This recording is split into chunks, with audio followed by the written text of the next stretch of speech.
Hello friends, एक बार पुनः स्वागत करते हैं अपना इस यूट्यूब चैनल MSK स्टडी में।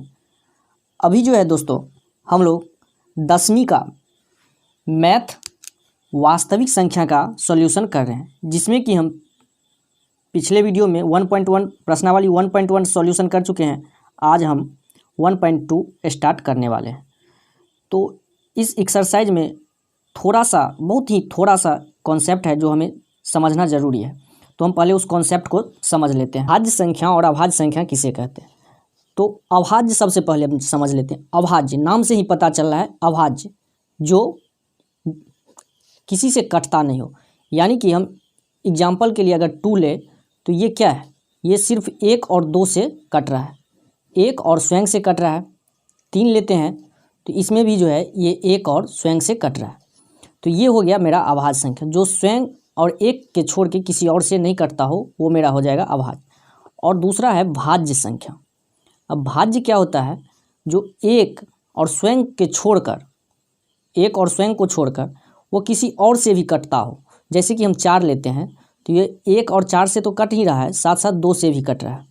6 ले रहे हैं तो ये भी जो है 1 से भी कट रहा है, 2 से भी कट रहा है, 3 से भी कट रहा है और 6 से भी कट रहा है।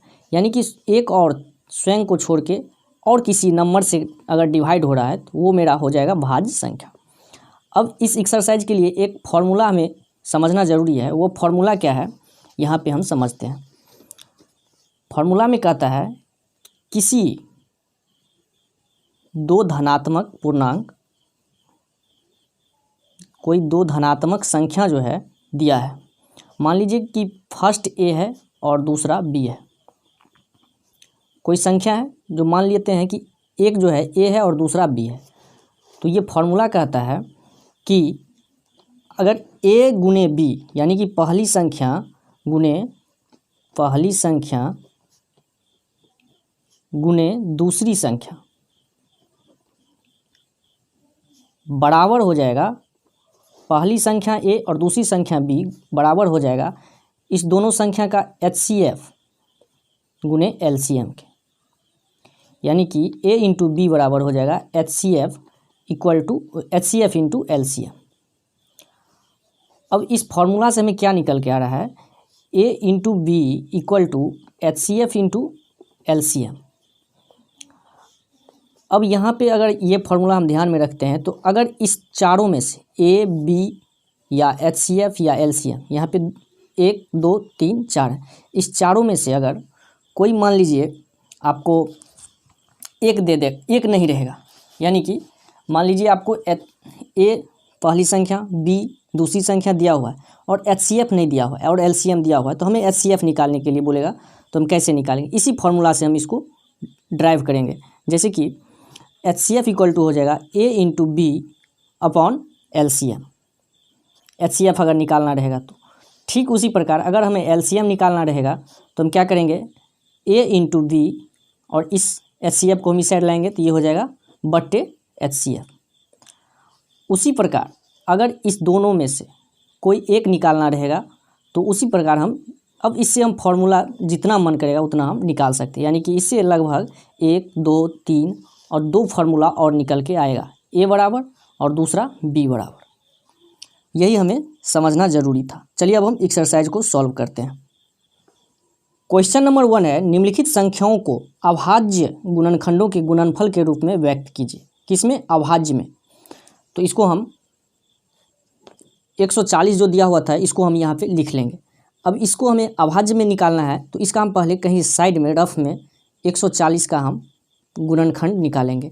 ये हो जाएगा 2 7 14 70, 2 गुने 35, 5 गुने 7। अब इसको हम यहाँ पे लिखेंगे 140 बराबर कितना आ रहा है? 2 गुने 2 गुने 5 गुने 7।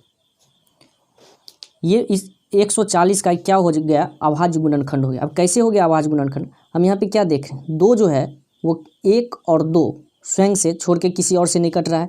उसी प्रकार 5 भी है, 1 और 5 के अलावा किसी और से नहीं कट रहा है, और 7 भी। तो ये मेरा हो जाएगा अभाज्य। अभाज्य संख्या जितना भी है इसमें अभाज्य संख्या है, तो इसलिए इसको हम अभाज्य गुणनखंड बोलते हैं। अब इसको हम ऐसे भी लिख सकते हैं 2 इंटू 2, यहाँ पे 2 है तो इसको हम स्क्वायर लगा देंगे तो ये हो गया 2 स्क्वायर इंटू 5 इंटू 7। ये मेरा आंसर हो जाएगा। इसी प्रकार अब दूसरा क्वेश्चन देखते हैं। दूसरा क्वेश्चन है 156। 156 बराबर हो जाएगा, इसको भी हम कहीं रफ में निकाल लेंगे। पहले इसका गुणनखंड 156, तो 2 सत्ते 14, 2 अट्ठे 16, 2 तिया 6, 2 नामा 18, 3 13 तिया 39। इसको ऐसे लिखेंगे 2 इंटू 2 इंटू 3 इंटू 13। इस दोनों को हम एक जगह ले लेते हैं तो 2 स्क्वायर हो जाएगा इंटू 3 इंटू 30। यही बस, बहुत इजी क्वेश्चन है, बहुत इजी। अब देखते हैं question number third. Question number third है 3825। इसका अब हम पहले क्या करेंगे, गुणनखंड निकालेंगे। 3825, तो यहाँ पे हमें अब देखना है, ये विषम संख्या तो है लेकिन अब ये किससे लगेगा। तो इसमें 3 से लगने का एक नियम होता है। अगर इस चारों जो भी नंबर दिया हुआ है, 5 2 7 8 7 15 3 18, 18 जो आ रहा है, अगर वो 3 से कट रहा है तो इसका मतलब ये 3 से लग जाएगा। अगर हम यहाँ 3 से लगा रहे हैं, 18 3 से कट रहा है तो इसका मतलब ये 3 से लगेगा, तो ये हो जाएगा 3 3 दूना 6, यहाँ पे कितना बच गया 2, 3 सत्ते 21, 3 पचे 15। अब 3 से फिर हम चेक करेंगे जो ये 3 से लगेगा या नहीं लगेगा। तो इस सब को हम ऐड करेंगे, 7 5 12, 2 14, 1 15। 15 3 से कट रहा है तो इसका मतलब ये भी जो है नंबर 3 से कटेगा। 3 चौके 12, 3 दूना 6, 3 पचे 15। 3 से नहीं कटेगा तो अब हम 5 से लगा के देखेंगे। 5 5 अट्ठे 40, पचे 25। फिर 5 से देंगे, 5 एकन 5, 5 सत्ते 35। ये जो है इसका गुणनखंड निकल के आ जाएगा। तो लिखेंगे 3825 बराबर 3 गुने 3 गुने 5 गुने 5 गुने 7। याद रहे ये जो है हमें रफ में करना है, सामने नहीं करना, रफ में कहीं करना है। 7 नहीं 17।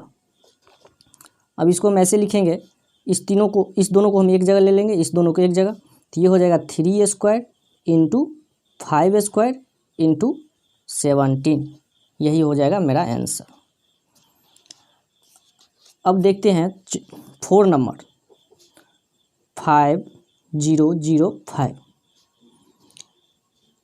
अब इसका हम क्या करेंगे, पहले गुणनखंड निकालेंगे। तो 5005 है, 5 और 5 10 हो रहा है, तो इसका मतलब ये 3 से नहीं कटेगा। तो किससे कटेगा, 5 से। 5 एकन 5, 0 0 1। अब ये यहाँ पे कितना से लग जाएगा, 5 से नहीं लगेगा, 3 से नहीं लगेगा, तो अब हम 7 से लगा के देखेंगे। 7 से लगाते हैं तो 7 एकन 7, यहाँ पे बच गया 3, 3 पे 0, 7 चौके 28, 2 पे 1, 7 या 21।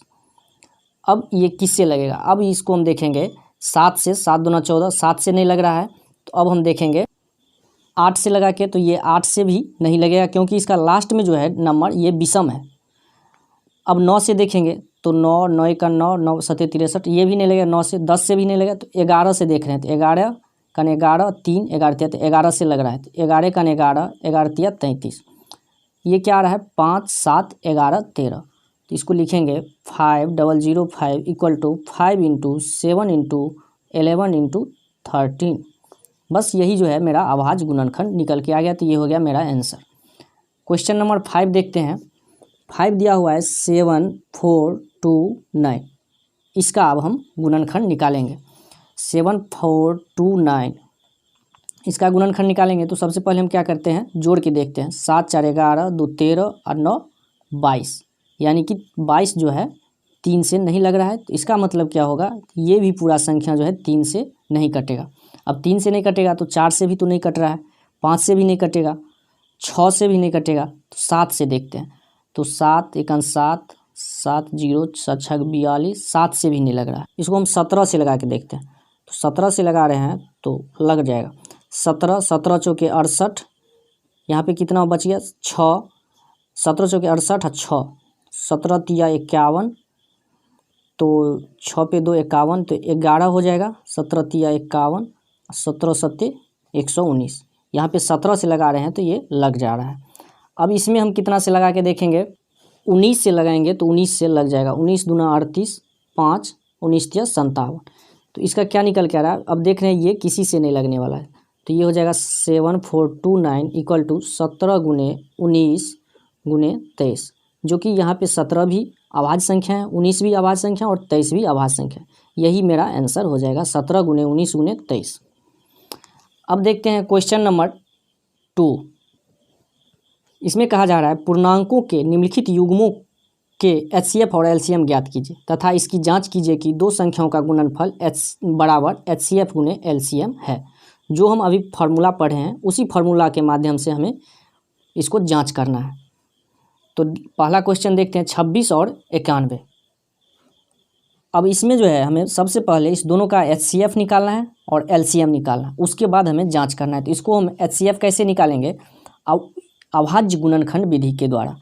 कैसे निकालते हैं अभाज्य गुणनखंड विधि? तो यहाँ पे 26 लेते हैं साइड में, तो ये हो जाएगा 2 13, तो ये हो जाएगा 26 बराबर 2 गुने 13।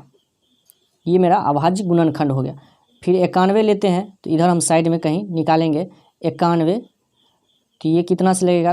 3 से नहीं लग रहा है तो 7 से लगाते हैं, तो 7 गुने 13। 91 बराबर हो जाएगा 7 गुने 13। अब HCF क्या होता है? HCF का फुल फॉर्म होता है हाईएस्ट कॉमन फैक्टर, जो कि इसमें क्या है, कॉमन क्या है, यानी कि उभयनिष्ठ क्या है। दोनों में देख रहे हैं 13 जो है दोनों में कॉमन है, जो कॉमन रहेगा वो मेरा HCF हो जाएगा। HCF बराबर 13। LCM क्या होता है? LCM में अब हम क्या करेंगे? LCM बराबर लेंगे 2 गुने 7, जो बाहर में है उसको हम लेंगे 2 गुने 7 गुने, अब इस दोनों को मिला के हम जो कॉमन है उसमें से हम 1 ले लेंगे 13। ये मेरा हो जाएगा LCM 2 गुने 7 गुने 13। तो ये मेरा LCM हो जाएगा 13 गुने 7 91 गुने 182। ये मेरा LCM हो गया। अब इसका हमें जांच करना है, लिखेंगे जांच। जांच में हम क्या फॉर्मूला पढ़े हैं? पहली संख्या गुने दूसरी संख्या बराबर होता है HCF गुने LCM। तो यहाँ पे पहली संख्या क्या है लेंगे? A बराबर मान लेते हैं 26 पहली संख्या और B बराबर 91। तो A गुने B बराबर HCF गुने LCM। अभी हम जस्ट पढ़े हैं।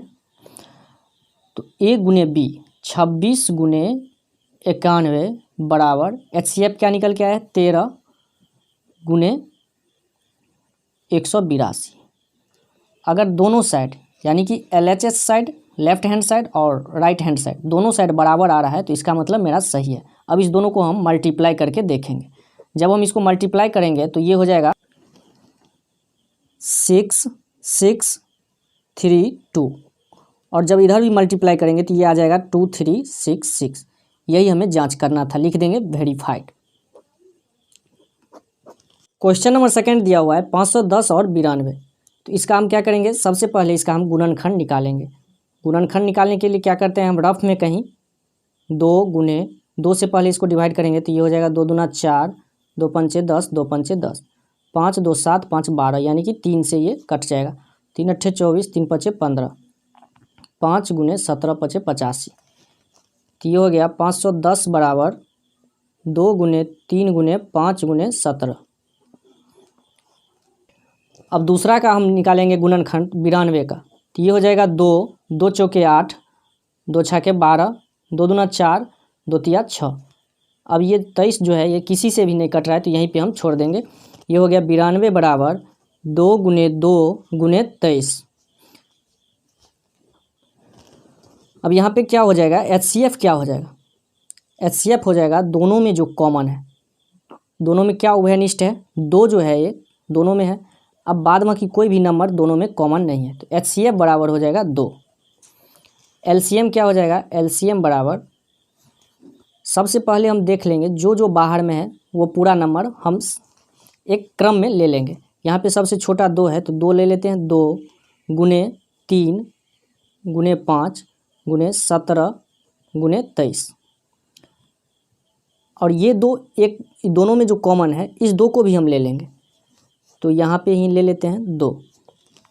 अब इस सबको हम मल्टीप्लाई करेंगे तो 5 तिया 15 दूना 30 दूना 60 गुने 17 गुने 23।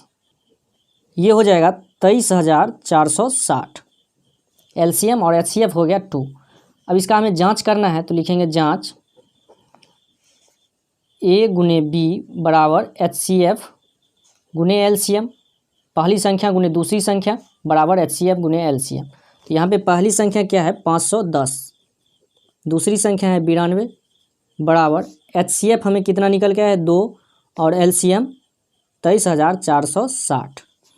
अब इस दोनों को हम मल्टीप्लाई करेंगे, मल्टीप्लाई कर रहे हैं तो ये आ रहा है 46,920 और इधर भी आ जाएगा 2 0, 2 6 के 12, 2 चौके 8 1 9, 2 3 6 और 2 दूना 4। देख रहे हैं कि दोनों साइड जो है लेफ्ट हैंड साइड और राइट हैंड साइड दोनों साइड बराबर है। इसका मतलब क्या हुआ, ये मेरा जांच सही है, जो हम HCF और LCM निकाले हैं ये सही है। अब नेक्स्ट क्वेश्चन नंबर हम 3 देखते हैं, थर्ड। यहाँ पे दिया हुआ है क्वेश्चन कितना 336 और 54, 336 और 54, इसका हमें HCF और LCM निकालना है और जांच करना है। तो हम क्या करेंगे, सबसे पहले 336 का हम कहीं रफ में इसका 336 का हम गुणनखंड निकालेंगे। तो ये हो जाएगा 2 1 2, 2 6 12 और 2 8 16। जब देखिए जो ये लास्ट में जो यहाँ पे जैसे कि 6 देख रहे हैं, तो लास्ट में अगर कोई भी सम संख्या है तो वो 2 से डिविजिबल होगा, 2 से ज़रूर कटेगा। तो ये हो गया। यहाँ पे 8 देख रहे हैं तो ये 2 से लगेगा, तो 2 8 16, 2 चौके 8, फिर 4 यहाँ पे हम देख रहे हैं तो यहाँ हो जाएगा 2 चौके 8 और 2 दूना 4, फिर यहाँ पे 2 से लग जाएगा तो 2 दूना 4, 2 1 2, 3 से 3 7 21। अब ये किसी से नहीं लगेगा। और दूसरा भी हम निकाल लेते हैं 54 का, दूसरा यहाँ पे 54 दिया हुआ है, 2 दूना 4, 2 7 14, 3 3 9 27, 3 गुने 3 3 9। तो 336 बराबर क्या हमें गुणनखंड निकल के आया है 2 गुने 2, क्या ठो 2 है 2 2 4, 4 2 गुने 3 गुने 7, और 54 बराबर हमें निकल के आ रहा है 2 गुने 3 गुने 3 गुने 3। तो HCF यहाँ पे क्या हो जाएगा, HCF बराबर हो जाएगा, इस दोनों में क्या देख रहे हैं, दोनों में क्या कॉमन है ये, और यहाँ भी 3 3 कॉमन हम देख रहे हैं, एक और कोई कॉमन नहीं है। तो ये हो जाएगा 2 गुने 3, जो दोनों कॉमन है इसको हम मल्टीप्लाई कर लेंगे तो ये मेरा HCF निकल के आ जाएगा। अब LCM क्या हो जाएगा, LCM बराबर हो जाएगा, जो दोनों कॉमन है वो सबसे पहले हम लिख लेते हैं 2 गुने 3, ये 2 कॉमन था तो हम 1 ले लिए, और ये 3 कॉमन था तो 1 3 ले लिए। अब जो भी बाहर में है सबको हम मल्टीप्लाई में ले लेंगे, 2 गुने 2 गुने 2, 2 गुने 2 गुने 2 गुने 3 गुने 3 गुने 3 गुने 3, ये 7 ले लेंगे। अब इस सब को हम मल्टीप्लाई करेंगे, तो मल्टीप्लाई कर रहे हैं तो कितना आ रहा है 2924 आ रहा है। LCM मेरा आ गया 2924 और HCF 6। अब क्या करेंगे, हम इसका जांच करेंगे, जांच ये हो जाएगा A इंटू बी बराबर HCF इंटू LCM। A मतलब होता है पहली संख्या और B मतलब दूसरी संख्या। तो यहाँ पे पहली संख्या दिया हुआ है 336, तो ये हो जाएगा 336 गुने दूसरी संख्या 54 बराबर HCF मेरा 6 और LCM हो गया है 2924। अब हम इस दोनों को हम मल्टीप्लाई करके देखेंगे, ये हो जाएगा मल्टीप्लाई करने के बाद 18,144, और इधर हम जब मल्टीप्लाई कर रहे हैं तो 6 चौके 24, 6 दूना 12, 2 14, 6 नाम 54, 1 55। यहाँ मैच नहीं कर रहा है तो इसका मतलब है कहीं मिस्टेक हुआ है। HCF यहाँ 6, LCM में देख रहे हैं कितना 6 दूना 12, दूना 24, दूना 48, 48 नाम 432 गुने 7, तो 7 दूना 14, 7 या 21, यहाँ पे जो है 29 नहीं 30 होगा, 30,324। अब जब हम मल्टीप्लाई कर रहे हैं 6 चौके 24, 6 दूना 12, 2 14, 6 0 1 और 6 18। देख रहे हैं कि दोनों साइड लेफ्ट हैंड साइड और राइट हैंड साइड बराबर हो रहा है। जब बराबर नहीं होगा इसका मतलब जो है मेरा कहीं ना कहीं गलती हुआ है, तो ये हो गया वेरीफाइड। अगला क्वेश्चन नंबर 3 है, अभाज्य गुणनखंड विधि द्वारा निम्नलिखित पूर्णांकों के HCF और LCM ज्ञात कीजिए। पिछला भी क्वेश्चन में हमें HCF और LCM ज्ञात करना था, लेकिन वहाँ पे क्या था, यहाँ पे सिर्फ 2 नंबर दिया हुआ था, यहाँ पे हमें 3 नंबर दिया हुआ है, इसका HCF और LCM निकालना है। लेकिन इसमें हमें जांच करने के लिए नहीं बोला गया है, सिर्फ HCF और LCM निकालना है।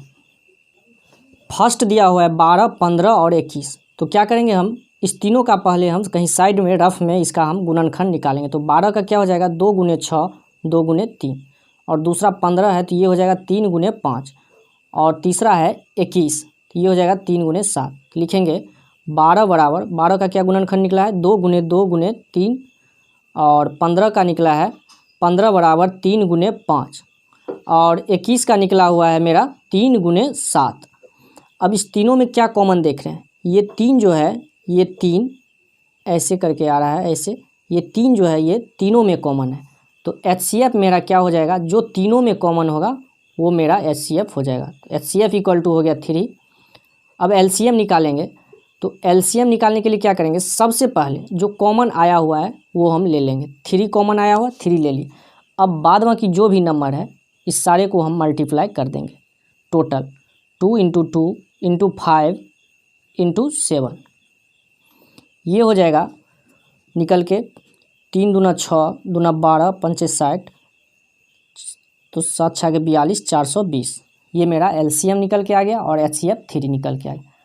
अब क्वेश्चन नंबर सेकंड देखते हैं। क्वेश्चन नंबर सेकंड दिया हुआ है 17, 23 और 29। अब यहाँ पे हम क्या देख रहे हैं, जितना भी नंबर है ऑटोमेटिक पहले से ही इसमें हमें क्या निकालना रहता था, अभाज्य गुणनखंड, और यहाँ पे जो है ये सारे अभाज्य गुणनखंड है। लेकिन इसका भी तो गुणनखंड होता है, हम जानते हैं कि अभाज्य गुणनखंड जो होगा वो एक और स्वयं से कटेगा।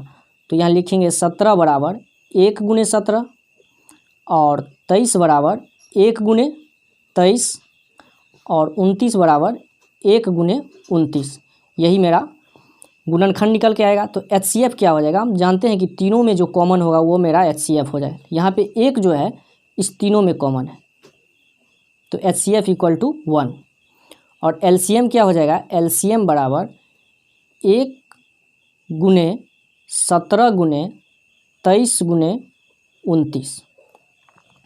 अब इस तीनों को हम मल्टीप्लाई करेंगे तो निकल के आ जाएगा, तो ये मल्टीप्लाई करके हो जाएगा 11,339। ये हो गया LCM और HCF हो गया 1।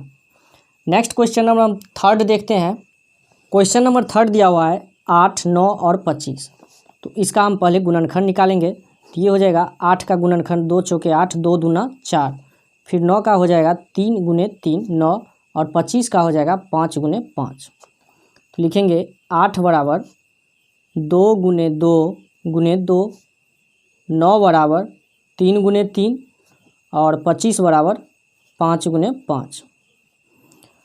अब इसमें जो है हमें HCF क्या होगा, तो हम पिछला क्वेश्चन सब में नहीं लिखते थे, क्योंकि इसलिए नहीं लिखते थे क्योंकि एक का जब हम मल्टीप्लाई कर रहे हैं तो इससे क्वेश्चन में कोई इफेक्ट नहीं पड़ता था। लेकिन यहाँ पे तीनों में कुछ नहीं कॉमन नज़र आ रहा है, तो इसका मतलब क्या है, गुने एक सब में है, 1 गुने 1 सब में है, तो क्या हो जाएगा, 1 जो है इसका HCF हो जाएगा। तीनों में कॉमन क्या है, HCF इक्वल टू 1, तीनों में कॉमन 1 है। और LCM क्या हो जाएगा, 1 गुने, अब जितना है सब हम इसका ले लेंगे, तो यानी कि 2 गुने 2 गुने 2, 3 बार 2 है तो इसको हम ऐसे लिख सकते हैं 2 का क्यूब, 3 गुने 3 है तो इसको हम लिख सकते हैं 3 स्क्वायर, और ये 5 2 है तो 5 का स्क्वायर। अब इसको हम मल्टीप्लाई करेंगे तो 2 क्यूब क्या होता है 8, 3 क्यूब 9, और 5 क्यूब स्क्वायर 3 स्क्वायर हो जाता है 9, और 5 स्क्वायर 25। अब इसको मल्टीप्लाई कर रहे हैं तो ये हो जाएगा 8 गुने 25 हो रहा है 200, और ये 9 1800 LCM निकल के आ जाएगा। यही मेरा आंसर हो गया।